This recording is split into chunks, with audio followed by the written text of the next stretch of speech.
We deleted most of our socials media's apps recently because we had a disturbing realization. And that realization was, as an autistic and queer transgender DID system, we have been self-harm free for over a year now. We have been physically self-harm free for over a year. This is very good for us. But we realized that using social media for us was choosing to daily retrigger our PTSD and was choosing to be in a state of fight or flight and in a state of very frequent cyber harassment and cyberbullying. And that we understood being visible online at all for us, we understood is risking that, because putting yourself out there as any minority, but especially a multi-marginalized person, is risking that. And it used to be worth it, we thought. We thought it used to be worth the hostility we were met with because we were able to connect with other disabled people, with other autistic people, with other systems, with other queer people. And that used to be enough, knowing that we had made a profound impact in other people's lives with our art, with our words, with sharing ourselves, used to be enough, and it used to be worth the cyber harassment and the bullying and the harassment and everything else.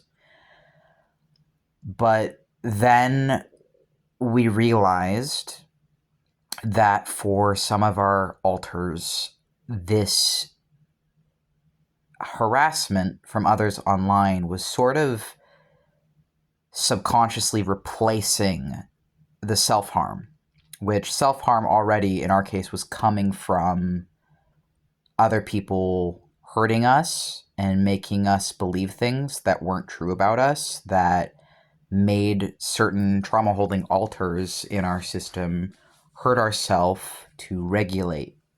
And after we became free, physically free of that, by teaching ourselves healthy coping mechanisms and other things for the eldritch horror of our existence, we learned to instead be kind to ourselves and each other and our body, and it was active work to reach that point. But after we realized that social media was hurting us, because it took a while for us to process it, because Basil had known for a while. Basil had known months in advance from the rest of us being conscious of how bad it really was. And we wish we had listened to them better in retrospect, but it's difficult when one part of you knows and then the other parts of you don't really know, and you have to wait for things to process between yourselves. But we realized that it was not healthy, so we deleted a lot of the apps, and we're trying to just use YouTube and a couple other things for now, and mostly sticking to people who know us in real life if we're using any other things. And because it's not worth constantly having our PTSD triggered. It's just not. And we're really sick of the violent hostility and toxicity that is pretty blatantly obvious in a lot of online spaces, that there's just a lot of people who act like they can just say whatever guiltlessly because they're ignorant or they just don't care, and they don't treat other people with empathy or kindness or tolerance. And even just today, like on a dating app, because we put ourselves out there, we're on a dating app. Our system is polyamorous with our partner who lives with us, and our partner is polyamorous. And we've been with our partner for over a year, very happily dating our partner. But we're polyamorous, and so they are seeking other people to fill certain needs for them, and I am also seeking certain people to fill certain needs for my system. And I was on one of those apps, and I just noticed that someone I had matched with had started a stream or something. And so I clicked on it just out of curiosity, and this person just immediately starts insulting our profile picture, because our profile picture is like us wearing like horns or something. And we're open with all our disabilities and identities online, because we don't want to hide anymore. We don't have the energy to hide anymore. So if they had read our bio, which obviously they hadn't, but if they had, it says in our bio that we're autistic, that we're transgender, and that we're a DID system. So the first thing they start doing is they start insulting our profile picture, and saying that like we're different, we're strange. And so we said, yeah, I'm disabled. And so then before that, before they were insulting our profile picture, they asked if we're a man or a girl, or a man or a woman. I think they said, are you a boy or a girl? And I said that I'm a man. It's a little more complicated than that, but I just said I'm a man in the moment. And so that was off-putting. And then they started insulting my picture for having like elf ears and horns. And then they said that, oh, you're very different. I said, yes, I am different. I am disabled. Said, oh, you're disabled? What? And I was like, well, I'm autistic. I didn't even bring up the DID because I get a lot of discrimination just bringing up any of my disabilities. So I said I'm autistic. And then some other person they were streaming with on this app was like, well, this motherfucker is not autistic if they're on this app. And that was confusing, because do you think autistic people can't date? Is it because I'm verbal? Is it because I'm high masking? Is it because I can type that you think I'm not autistic?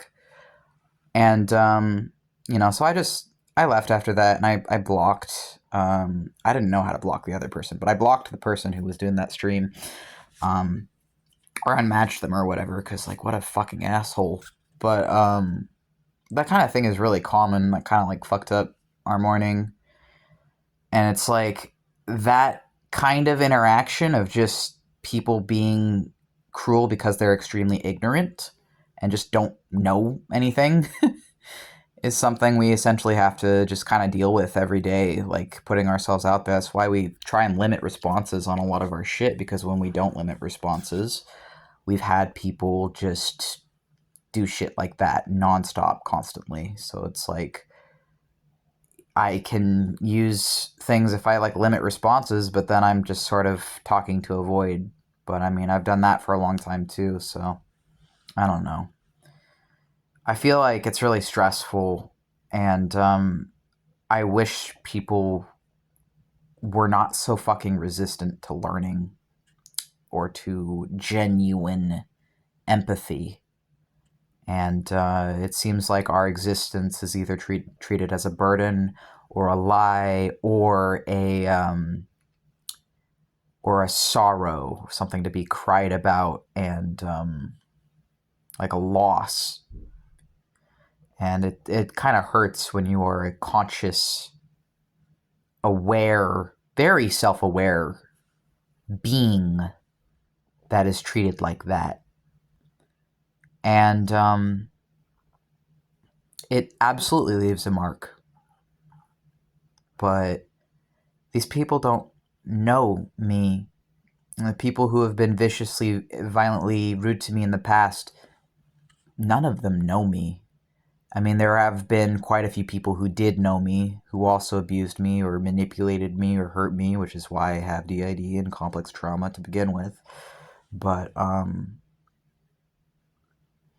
it's very sad when there's so much ignorance.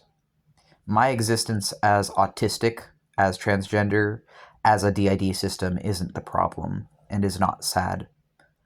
I'm not sad that I exist anymore. I'm thankful to be alive. And it took a long fucking time to reach that point. Dealing with non-stop shit of the world. It's taken a long fucking time. But I am thankful to be alive. And I'm thankful to be myself in a world that wants me to be anything else than me. That wants me to be anything else than the DID system that I am.